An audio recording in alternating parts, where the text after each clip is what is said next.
So how did you manage to make the choice of videos of the work? How did it work with the artist? So we worked very closely with Steve McQueen, and to think about, as this is the first survey of his work in the UK since 1999, think about what are the most important pieces that highlight his unique approach to moving image. So one of them is Charlotte, which depicts Charlotte Rampling, where he hovers his finger closer and closer to her eye and then eventually touches it. And we really like this work because it kind of connects to his continued interest in looking and kind of challenging how we normally look at the world. So it's very symbolic in a way? Yeah, and I mean, some works are very symbolic, but other works are very literal and have a very clear narrative.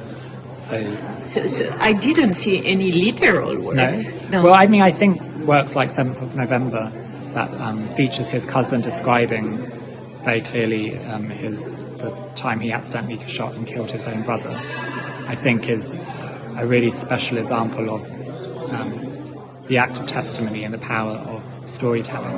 Yes, but it's not even a video. No, but I think there's something special about not always relying on moving image in Steve's practice, even though he's known as a filmmaker.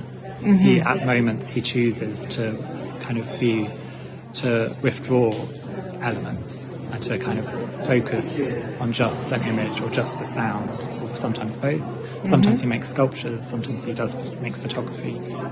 But some of the most striking works, more obvious in a way, works that we could see at Schaulager a few years ago are not here.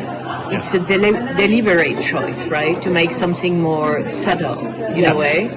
I mean, with every exhibition, there's always going to be things that you can't include, partly because of space, but also partly because sometimes it's more important to tell a different story. And with this exhibition, we really wanted to focus on the variety of ways he's approached moving image since 1999. So while his earlier works from the mid-90s that you may have seen in the Schaulager often depicted his own body and very often silent and black and white, so things like There, where he's wrestling with another man, they're kind of short vignettes almost.